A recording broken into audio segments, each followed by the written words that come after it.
우리 같이 한 절씩 교독했으면 좋겠습니다. 제가 먼저 읽도록 하겠습니다.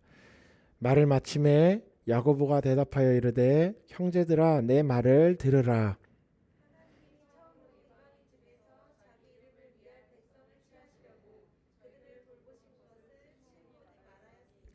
선지자들의 말씀이 이와 일치하도다. 기록된 바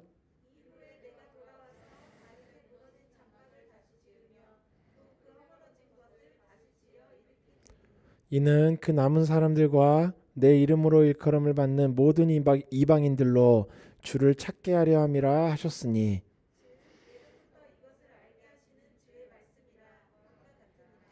그러므로 내 의견에는 이방인 중에서 하나님께로 돌아오는 자들을 괴롭게 하지 말고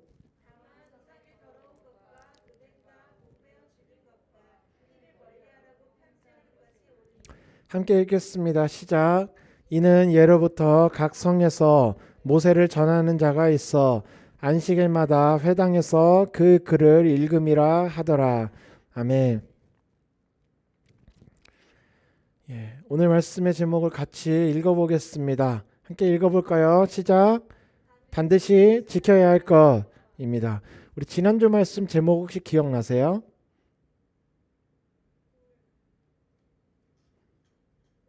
네. 그래요. 반드시 넘어야 할 무슨 산이었죠? 네, 이 정도로 기억 뭐 예, 맞아요. 네, 감사합니다.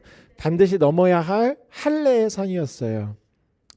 그러니까 우리의 삶에 여전히 남아 있는 그 율법적인 할례, 우리의 몸에 할례를 새기는 것처럼 우리의 삶에 여전히 율법을 통하여 율법을 지켜야 하나님께 나아갈 수 있느냐, 그 구원의 은혜를 경험할 수 있는 것이냐라고 하는 것들. 그러니까 단순히 그냥 뭐 성경책 모세오경 이런 것만이 아니라 우리가 가지고 있는 이렇게 해야 하나님께 나아갈 수 있는 거야. 뭔가 이렇게 해야 소위 말해 하나님께 복을 받는 거지. 이렇게 우리의 삶에 뭐 문화적으로 내 성장 환경적으로 여러 가지로 새겨져 있는 할례라고 하는 것, 오랜 전통과 굉장히 거룩해 보이고 좋아 보이는 그것. 그런데 그것이 우리의 삶에 새겨져서 무엇을 만들어내냐면 자기의 의로움을 만들고 나의 공로를 만들어내는 것. 그래서 그러지 않은 이제 예수께로 돌아오려고 하는 사람들에게 내가 이렇게 했으니 너도 이렇게 해야 된다. 우리는 대대로 이렇게 해왔다. 이렇게 이야기하는 그 할례를 우리가 넘어가야 한다. 그 율법이 아니라. 그래서 지난주 말씀이 오늘 본문이 13절인데 원래 12절이에요. 죄송해요. 제가 아까 잘못 말씀드렸네요. 지난주에는 우리가 11절까지 읽었거든요. 11절에 뭐라고 베드로가 마무리하냐면 주 예수의 은혜로 구원받는 줄을 믿노라. 이렇게 마무리가 되고 그 할례가 우리의 공로와 우리 어떤 구원에 다가가기 위한 어떠한 것도 보태주지 못한다라는 걸로 마무리가 되었죠. 그리고 이제 오늘 다시 한번 베드로의 그 설교 이후에 오늘 이제 다시 야고보가 대답하는 겁니다. 베드로는 사도들 중에 이 리더였죠. 수제자였죠. 그리고 야고보는 이 예루살렘 교회의 대표입니다. 그러니까 뭐 지금으로 치자면 예루살렘 교회의 담임 목사 같은 거죠. 그리고 이제 그때 당시는 교회의 가장 그 모든 각지에 퍼져 있는 교회의 중심은 예루살렘 교회 이렇게 됐었으니까 거의 야고보가 현재까지의 그 교회의 거의 대표적인 목회자라고 할 수 있는 거죠. 이제 그 야고보가 일어나서 이야기하는 겁니다. 이방인들에 대해서 구원의 길을 열어놓으셨다. 그러니까 그 사람들을 괴롭게 하지 말아라. 그리고 이렇게 하는 것이 옳으니 이렇게 하자. 이렇게 이야기가 정리가 됩니다. 그래서 처음으로 이제 지난번 고넬료 사건 이후에 그 이방인에게 어떻게 구원이 열릴 것이냐가 이제 오늘 지난주 이번 주의 말씀에 나오는 그렇다면 그들이 할례를 받아야 되냐 율법을 지켜야 되냐라고 하는 이방인의 구원과 율법의 문제가 할례와 율법의 문제가 일단은 종결되게 됩니다. 지난주까지는 우리가 할례라고 하는 것을 넘어가야 된다 이렇게 이야기했어요. 자, 그런데 율법이라고 하는 것을 예수님께서도 뭐라고 하셨냐면 내가 율법을 폐하러 온 것은 아니다. 그러니까 오해하지 말아라. 다만 내가 율법을 완전하게 완성하려고 왔다. 이렇게 얘기를 하셨다는 거죠. 근데 지난주 말씀과 오늘 말씀을 이렇게 읽다 보면 오해하는 사람이 생길 수 있다는 거죠. 뭐라고 오해를 하냐면 이제 구약은 다 지나가 버린 거구나. 그러니까 구약에 나오는 말씀을 지킬 필요가 없는 거구나. 이렇게 오해를 할 수가 있다는 겁니다. 그러니까 이 11절에서 이야기했던 대로 우리가 구원은 오직 믿음으로 은혜로 얻게 되는 것임을 우리가 믿노라. 이런 고백으로 인해서 사람들 안에 생겨날 수 있는 것이 무엇이냐면 그냥 그 믿음에 대한 것들을 좀 더 이제 고민하고 그렇다면 우리가 어떻게 믿을 것인가? 그 믿는다는 것이 정말 무엇을 의미하는 것인가?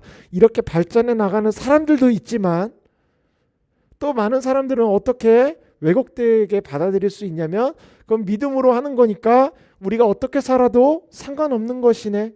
구원이라고 하는 건 우리가 삶을 어떻게 살든 간에 전혀 그냥 막 다 주어지는 거네. 믿는다고 하면 주어지는 거네. 이렇게 오해가 될 수 있다는 거죠.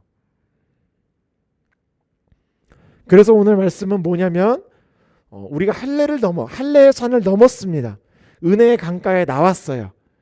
그러면 이제 우리가 할례를 지키고 율법을 지켜서 그 문자 그대로 율법을 지켜나가고 제사 드리고 뭔가 그렇게 하는 것을 넘어왔다면 이제 그것을 뛰어넘어 다음으로 넘어왔다고 한다면 그렇다면 이제 우리는 어떻게 무엇을 지켜야 하는 것이냐라는 거죠.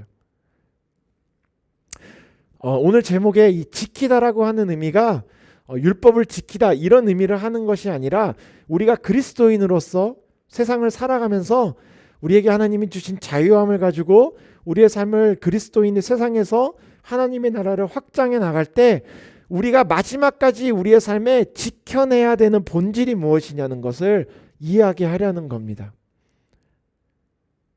그러니까 율법을 지킨다 할 때 그 지키다가 아니라 내가 무언가를 지켜내다 할 때 그것을 의미한다는 거죠. 율법을 지켜야 되냐? 안 지켜도 돼. 뭐 제사 드려야 돼? 안 드려도 돼. 이렇게 조금씩 우리의 삶에 우리의 삶이 뭐 이만하다고 칩시다. 100이라고 쳤을 때 조금씩 이제 우리의 삶을 율법이 가득 채우고 있었다면 그 율법의 자리를 은혜의 그 하나님의 은혜가 점점 들어오면서 우리가 어떻게 되게 되냐면 이러한 율법을 지켜야 돼. 아니 이제 이러한 율법은 예수님이 완성하셨어. 우리가 삶에서 어떤 행위로 지키는 것을 하지 않아도 돼.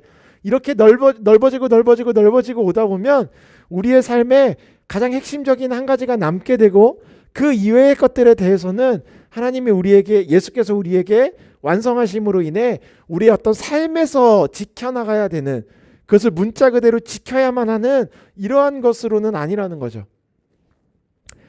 그런데 이 선을 우리가 정확하게 지켜내고 이 선을 지키지 못하면 어떻게 되냐면 이것이 이제 우리의 믿음의 본질적인 문제까지 침투해서 그러면 이런 것도 안 해도 돼 라고 하는 것이 된다는 거죠.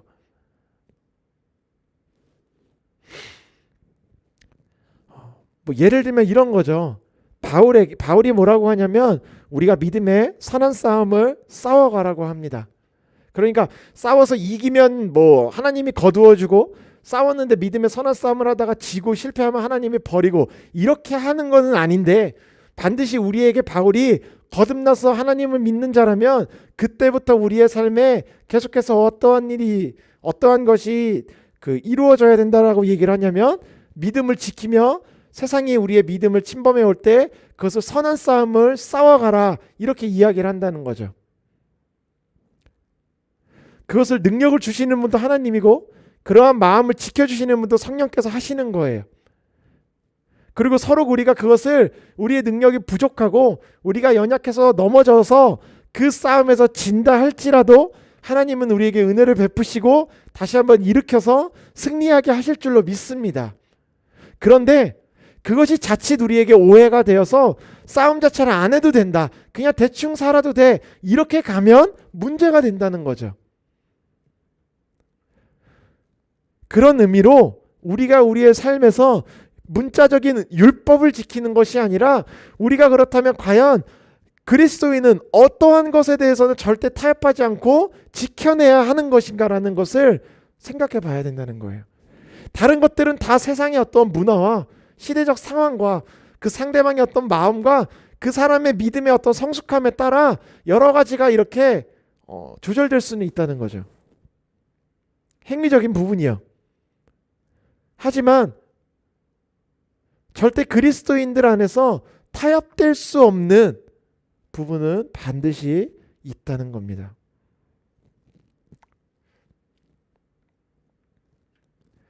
오늘 본문의 19절부터 보면 이제 야고보가 설교를 하고 마무리를 지으며 두 가지를 이야기합니다. 하나는 뭐냐면 이방인 중에서 하나님께로 돌아오는 자들을 괴롭게 하지 말자. 이것은 이제 지난주에 우리가 이야기했었던 대로 율법과 할례를 가지고 그들에게 그대로 이렇게 요구해서 율법을 지키고 할례를 받아야 한다라는 것들로 그들의 마음을 괴롭고 시험에 들고 하나님께로 나가는 것들을 주저하게 만들지 말자는 거죠. 그게 첫 번째고, 또 두 번째는 뭐냐면 다만 우상의 더러운 것과 음행과 목매어 죽인 것과 피를 멀리하라고 편지하는 것이 옳다. 우상의 더러운 것, 음행, 목매어 죽인 것, 피를 멀리하라. 야고보가 이런 이야기들을 합니다.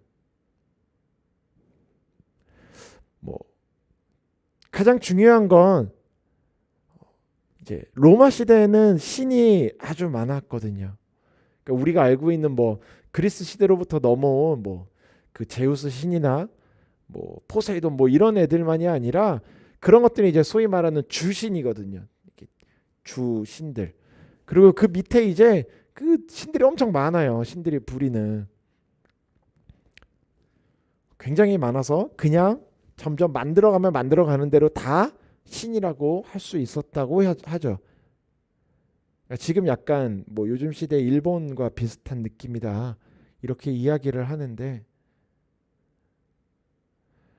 그러다 보니까 사람들에게 어떠한 그 이방인들에게는 하나님을 믿는다는 것이 어떤 의미였냐면 그냥 되게 좋은 신 하나, 되게 강력한 신.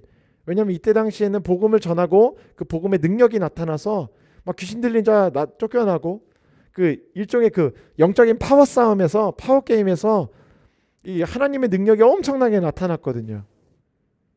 막 귀신이 나가고 병든 자가 일어나고 심지어 죽은 사람이 일어나고.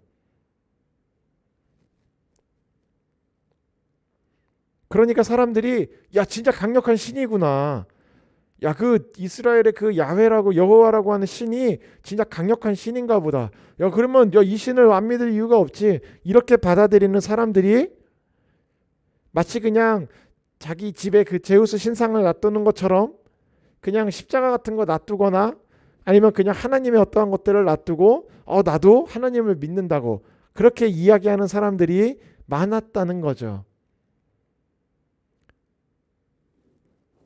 그것이 무엇이냐면 우상이라고 하는 겁니다. 여전히 하나님을 믿지만 여전히 우상을 자기의 삶에 통일하게, 하나님과 우상이나 그냥 나한테 도움 주면 되는, 우리가 흔히 알고 있는 그 우상이 여전히 그들 안에 있었다는 겁니다. 음행과 목매어 죽인 것, 피를 멀리해라. 사실 이러한 것들은 음행을 하면 안 되냐, 음행을 해도 되냐, 이 음행 자체에 집중해서 이야기를 하고, 목매어 죽인 것과 피를 멀리해라, 멀리하면 안 된다, 멀리해도 된다, 그렇게 이야기를 하기 위해서 음행과 목매어 죽인 것과 피를 멀리해라 이렇게 딱 정해서 그것만을 이야기한 거는 아니에요. 그럼 피를 멀리하라고 했으면 지금 우리 시대에 와서도 우리는 순대와 선지를 먹으면 안 된다는 거죠. 이것이 만약에 문자적인 의미로 던져서 우상과 음행과 목매어 죽인 것과 피라고 하는 그 네 개의 어떤 요소를 그들에게 던져준 것이라면 여전히 수백 수천 가지의 율법을 단순히 그냥 네 개로 줄여서 준 것뿐이지 그 율법으로부터 완전히 그들이 자유함을 얻게 되는 것을 이야기하는 건 아니라는 거죠.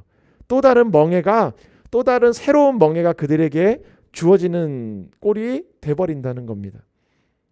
단순히 우상도 우리가 예전에 우상에 대한 이야기들을 숱하게 할 때 뭐라고 했었냐면 단순히 눈에 보이는 어떤 석상, 뭐 금불상, 뭐 이런 금붙이, 뭐 나무 같은 거 세워놓고 절하는 그 눈에 보이는 우상만이 아니라 그것이 우상의 전부가 아니다. 이렇게 이야기했었죠. 그러니까 오늘 이야기하고 있는 우상의 더러운 것도 우상과 우상에게 바쳐졌던 제물, 그 눈에 보이는 그것만을 이야기하는 게 아니라는 거예요. 이것들을 사람들이 잘못 또 받아들여서 뒤로 가면 어떤 이야기가 나오냐면 우상에게 바쳐졌던 고기를 먹는 것이 가하냐 불가하냐라는 얘기가 나오더라는 거죠. 야, 어떻게 우상에게 바쳐졌던 더러운 이 음식을 우리가 먹을 수가 있냐?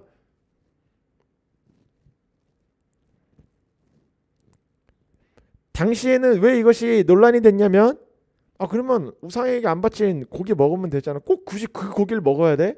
그런데 그 당시에는 문화적으로 소를 죽일 때는 고기를 죽여서 도축을 할 때는 제물로 먼저 바쳤었거든요. 그러니까 그 우상에게 바쳐지지 않은 고기를 먹으려면 자기네가 따로 소를 사와야 돼요. 고기를 좀 때우는 게 아니라 고기를 통째로 사서 자기네가 자체적으로 무언가를 해야 되는 거예요. 비싸다는 거죠. 일반적으로 그 당시에 시장에서 돌아다니고 있었던 고기들은 아예 일종의 요즘으로 치면 도축장 자체가 우상에게 제물로 바치고 나서 그 다음에 소를 잡고 뭐하고 하는 것들이 이루어지는 시기이기 때문에 일반적으로 시장에 나가서 살 수 있는 고기들은 모두 다 기본적으로 우상에게 바쳐지고 난 후에 나온 거라는 거죠. 이 고기를 먹어야 되냐 말아야 되냐라는 논란이 나오는 거예요. 그런데 그리스도인이 초창기에 이때 당시에 그리스도인들은 잘 사는 사람이 별로 없었거든요. 사람들이 고기를 못 먹는 거죠. 누군가는 힘드니까 고기를 먹는 거예요. 그걸 가지고 논란이 생겨난다는 겁니다. 우상에게 바쳐진 제물 요거 하나만 가지고도 사람들 안에서는 어떻게 받아들여야 될 것이냐. 그것을 바울이 뭐라고 정리합니까? 고기가 더러운 것이 아니다. 나도 먹을 수 있다. 하지만 내가 먹지 않는 이유는 무엇이냐면 내가 그것을 먹음으로 인해 주변의 사람들이 아무리 그래도 바울 사도 저 재물을 저렇게 먹어? 라고 하는 시험에 들 수 있는 사람들이 아마 있을 것이다. 왜냐하면 그 논란이 있기 때문에. 그러니까 내가 다른 사람을 시험에 들지 않게 하기 위해서 안 먹는다. 너희 중에도 믿음이 성숙하여 그러한 것들을 배려할 수 있는 사람, 예를 들면 뭐 경제적으로 여유가 된다거나 아니면 믿음이 그렇게 뭔가 결단하여서 할 수 있는 사람이 된다면 그렇게 하는 것이 좋다. 하지만 먹는 것이 죄라거나 그것을 먹는 사람 자체를 죄인 취급하고 먹는 행위 자체를 죄라고 단정지어서 이야기하는 것은 안 된다. 무슨 이야기냐면 우상의 더러운 것, 그 어떠한 물건 자체를 야고보가 오늘 지칭해서 이야기를 하고 있는 것은 아니라는 거죠. 그러니까 그것이 더럽냐 안 더럽냐 이야기하기 이전에 그 저변에 깔려있는 우상을 의지하고 하나님과 겸하여 섬기고 우상을 자신의 하나님으로 섬기고 있는 그 너희의 그 마음, 그 근본적인 마음을 먼저 멀리해라. 그리고 음행과 목매어 죽인 것, 피도 멀리해라. 생명이 하나님의 것이다. 그렇게 오늘 성도들에게 이야기하고 있다는 거죠. 결국 우상이라고 하는 것과 음행과 목매어 죽인 또 피, 이러한 것들은 생명에 대한 이야기입니다. 우상이라고 하는 것은 하나님과 나와의 관계를 이야기하는 거예요. 음행이라고 하는 것은 무엇이냐면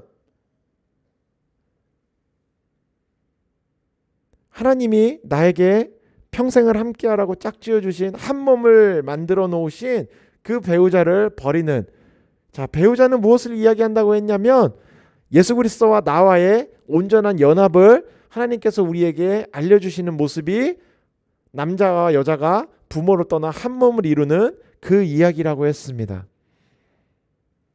결국 우상의 더러운 것, 음행과 목매어 죽음과 피라고 하는 것은 그 저변에 깔려있는 하나님을 가장 사랑하고 하나님만을 나의 하나님으로 섬기고 예수 그리스도와 나와의 그 연합을 깨트리는 것들을, 그리고 그 생명을, 그때 당시에 생명을 그냥 경시 여기는, 신분사회로 인하여 노예는 그냥 생명 취급도 안 하는, 당시에는 콜로세움에서 검투사들이 막 피 터지게 진짜 싸웠잖아요. 요즘 뭐 이런 뭐 이 종합격투기 뭐 UFC 뭐 이런 싸움이 아니라 진짜 칼과 창을 들고 찔러서 죽이고 피를 난자하고 끔찍하게 죽여서 탁 할수록 로마 사람들은 환호하고 생명에 대한 존중이 없었습니다. 하나님이 만드신 피조물에 대한 존중함이 없었어요. 그러한 것들을 멀리하라는 겁니다. 단순히 피를 멀리해라 마라가 아니라 생명을 귀하게 여기고, 단순히 바람을 피지 마라, 바람을 펴도 된다, 이러한 얘기가 아니라 그리스도와의 연합을 기억해라. 우상에게 가서 절해라 말아라 이 얘기를 하기 이전에 너희의 마음이 거기에 절하지 않더라도 정말 너희의 삶이 하나님을 바라봐라. 하나님만 너희가 하나님으로 섬겨라.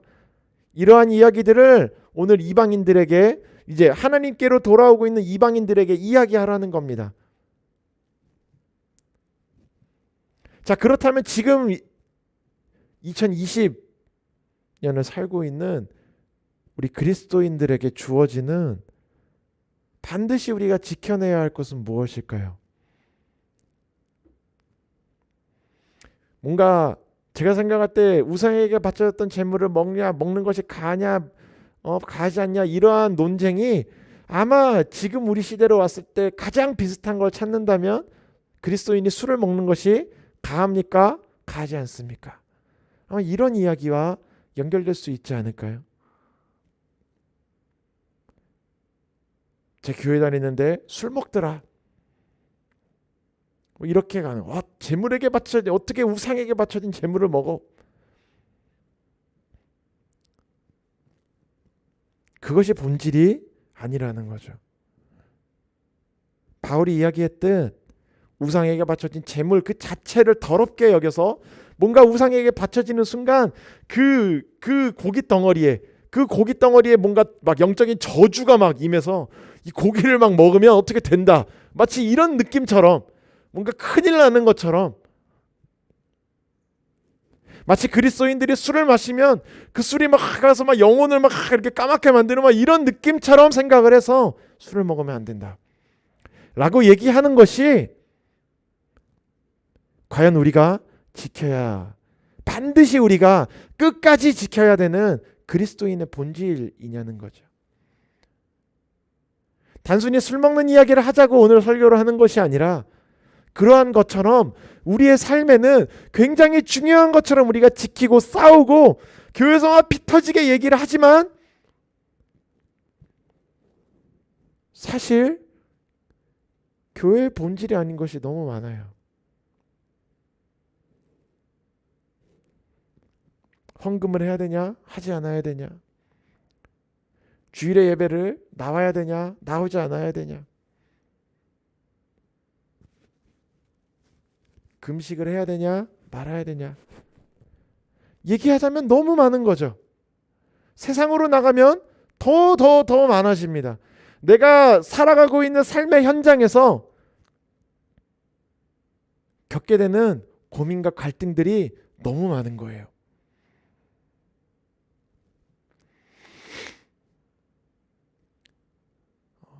제가 뭐 살면서 주변에 이제 예수를 믿지 않는 사람들이 교회 다니면 이라고 하면서 물어보는 가장 큰 몇 가지가 그런 거예요.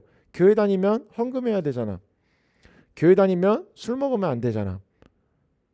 뭐 이런 애들도 있어요. 교회 다니면 클럽 가면 안 되잖아. 뭐 이렇게 얘기를 하죠.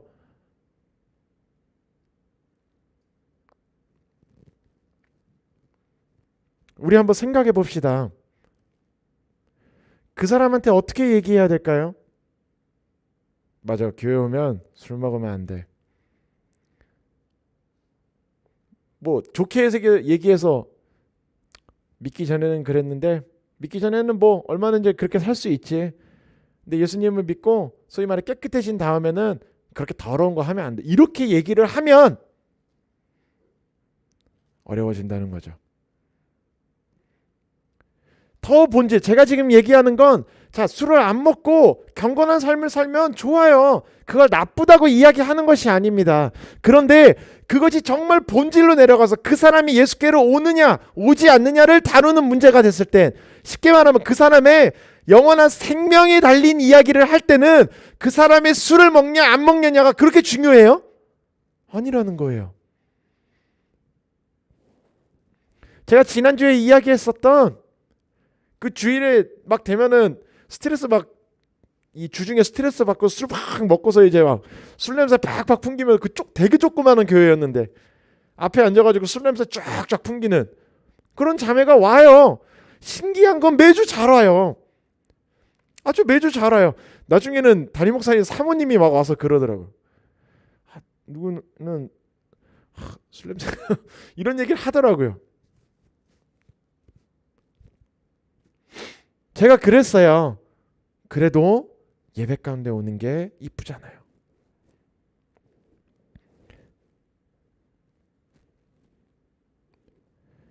예수님께로 나와서 영원한 생명으로 옮겨지냐, 영원한 죽음의 자리에 머물러 있냐를 이야기할 때 그 사람이 술을 먹고 오냐 안 먹고 오냐가 중요하냐. 술 먹고 하나님께 오면 너 임마 너 술 냄새나 임마 술 깨고 다시 와 이러는 하나님이냐는 거죠. 다시 한번 말씀드리지만 술을 먹느냐 안 먹느냐를 다루자는 것이 아니라 어떠한 문제라 할지라도 그리스도께로 나오는 그 자리에 그 사람이 그 전날 엄청난 죄를 지었든 술을 진탕 먹었든 자신의 양심에 너무 괴로운 일이 있었든 그것이 하나님께로 나오는 데 있어서 걸림돌이 될 것이 있냐는 거예요. 그런데 우리의 삶엔 너무 많은 것들이 교회의 장벽을, 담벼락을 높이고 있습니다.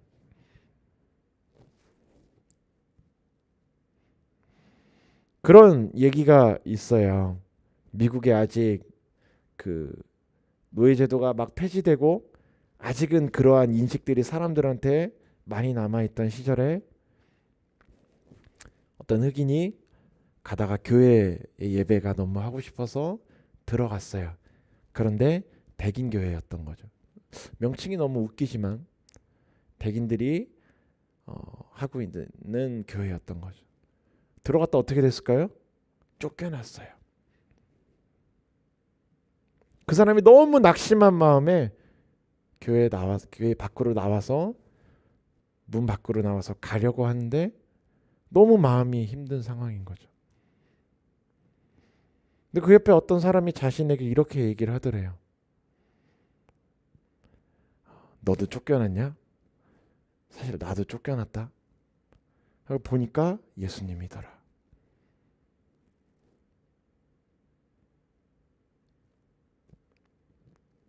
교회에서 정말 중요하지 않은 문제, 생명을 구하는데 정말 하등의 문제도 되지 않아야 되는 것들로 교회가 담벼락을 쌓다 보니까 누구도 교회에 올 수가 없게 되었고, 교회에 오려면 사회적인 신분이 어느 정도 있어야 되고, 그래도 좀 인성이 발라야 되고, 성격도 좀 좋아야 되고, 그래도 삶의 행실이 좋아야 되고, 이런 사람 못 오고 저런 사람 못 오고 이런 사람도 저런 사람도 못 오게 돼요. 예, 뭐 그때처럼 막 대놓고 쫓아내지는 않죠. 아니 어떻게 이런 사람이 여기 와 나가 이러지는 않는데 교회가 그들을 품지를 못해요. 왜 그러한 상황이 됐어요? 언제부터 교회가 상류사회 사람들의 안식처가 되고 커뮤니티 클럽이 돼서 교회 안에서도 사람들의 신분이 나뉘고 교회 안에서도 보이지 않는 신분들로 인하여 높이 있는 사람과 낮게 있는 사람들이 나뉘어지고 그 낮게 있는 사람들 안에서도 적응하지 못하면 교회를 나올 수 없게 누구도 나가라고 이야기는 하지 않았지만 도저히 그곳을 다닐 수 없게 만들어버리는 상황이 어디서부터 시작되었냐는 거죠. 언약교회가 그렇게 되지 않기를 소망합니다. 언약교회는 그 누구가 온다 할지라도 그리스도의 사람으로 바꿔낼 수 있는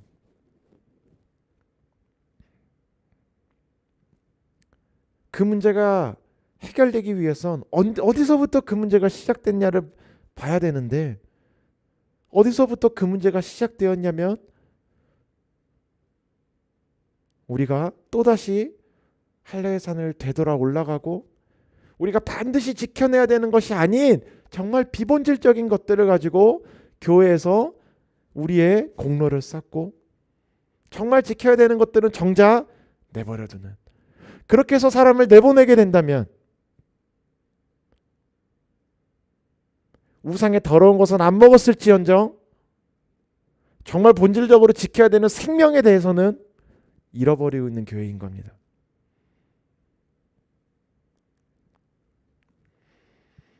이것이 어떻게 가능해질까요? 제가 말씀드린 그러한 교회가 어떻게 될 수 있을까요? 우리가 변화되어야 합니다. 그 연예인 김종국이 TV에 나와서 하는 얘기를 들었는데 제가 그걸 별 생각 없이 보다가 너무 충격을 먹고 제가 캡처를 해놨어요. 기억을 해놨어요. 뭐였냐면 이런 얘기예요. 누구 다른 그 아마 연예인이랑 이야기했던 것 같아요. 저 운동 좀 하려고요. 막 뭐 몸도 좀 만들고 살도 빼고 막 이렇게 하려고요. 막 이렇게 했더니 김종국이 뭐라고 했냐면 야 너가 다이어트를 해야겠다고 마음을 먹는 그 순간부터 운동은 너의 삶의 일부의 자리를 차지하면 안 돼. 운동은 너의 전부가 돼야 돼. 그러면서 뭐라고 이야기를 하냐면 그 전에 살던 삶을 그대로 살면서 운동 조금 해야지라고 하면 안 되고 너는 운동을 하겠다고 마음 내가 다이어트를 해야겠다라고 생각하는 그 순간부터 너는 새로운 사람이 돼야 돼. 너무 충격적인 거예요. 여러분 세상에서 운동해서 몸 만들겠다고 하는 사람도 뭐라고 하냐면 예전의 나쁜 습관을 버리고 새 사람이 돼야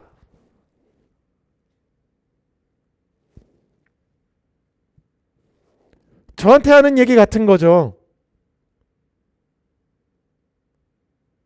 그리스도인이라고 하는 것은 예전의 삶을 그대로 살면서 여전히 내가 찔끔찔끔 할 수 있는 것들은 지켜내고 안 되는 것들은 안 된다고 합리화시키면서 내 삶을 그대로 살아내며 예수를 믿는다고 하는 것이 아니라 완전히 내가 다른 사람이 돼야 돼요.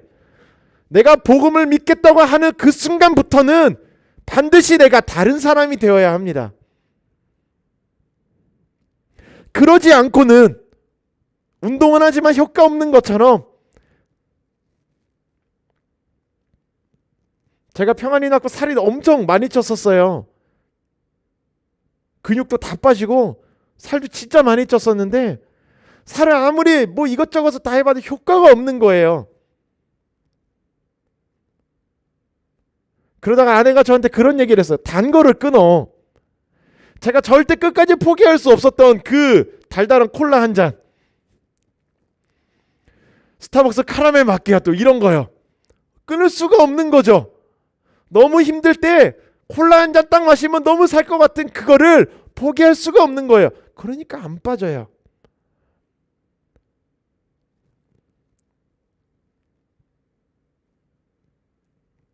제가 이전 것들을 버리고 새로 살기로 마음 먹자 제 몸이 조금씩 자리가 생겨나게, 변화가 생겨나기 시작했어요.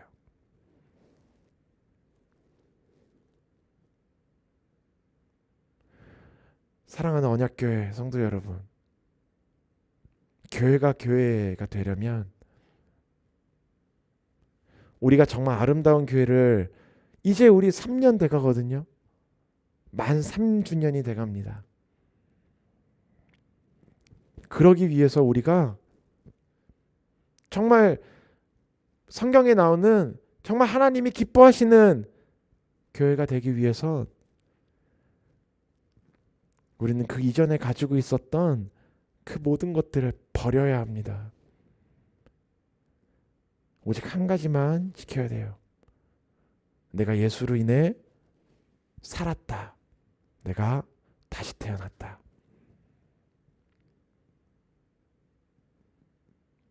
그러면 우상에게 바쳐졌던 그 고기를 먹는 것이, 먹지 않는 것이 나에게는 중요하지 않아요.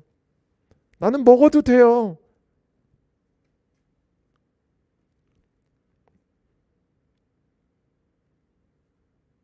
그 어떠한 것도 우리의 삶에 예수께로 나오는 걸림돌과 장애물을 만들지 않는다는 겁니다. 나에게 장애물이 없어야, 내가 예수님께로 나아가는 데에 할례와 율법이 나의 그 마음을 가로막지 않아야 그 누구라도 이 교회의 장벽을, 이 문지방을 넘어 들어오는 그 순간에 그 누구도 장애물 없이 정말 이것이 은혜구나 라고 하며 들어올 수가 있다는 겁니다. 만약에 우리 교회를 다니기 위해서 무언가가 필요하다면 이 교회를 다니는 사람들은 다 그 생각을 하게 될 거예요. 내가 이걸 지켰으니까. 그런데 어떠한 것도, 어떠한 장애물과 장벽도, 조건도, 자격이 없이 이곳에 나와 예배드리고 환영받고 사랑받고, 그런데 하나님의 은혜를 주시면 나에게 아무것도 요구하지 않았는데 내가 은혜를 경험하는구나. 21절에 이렇게 얘기합니다. 예로부터 각 성에서 모세를 전하는 자가 있어 안식일마다 회상해서 그 글을 읽는다. 말씀을 전하는 사람은 너무 많아요. 여기저기 다 있습니다. 우리가 해야 되는 건 누구라도 그리스도께로 나오는 자에게 내가 은혜로 나와 그 믿음과 은혜로 예수님께 환영받았던 것처럼 누구라도 우리 교회를, 우리 공동체에 또 하나님께로 나오는 그들에게 어떠한 자격 조건도 들이대고 이거를 그래도 지켜야 됩니다 라고 이야기하는 것들은 우리 안에는 없어야 됩니다. 그리고 반대로 그 모든 것들을 다 내어주더라도 우리가 끝까지 지켜내야 하는 한 가지는 내가 그리스도의 그 보혈의 은혜로 구원을 받은 자다. 가장 중요한 그 한 가지가 우리 안에서 잊혀지지 않아야 합니다. 우리 그 은혜를 기억하고 그 은혜로 예배하고 누구라도 교회에 오는 그 누구에게라도 우리가 받은 그 은혜를 흘려보내고 사랑해 줄 수 있는 우리 언약교회 되기를 예수님의 이름으로 축원합니다.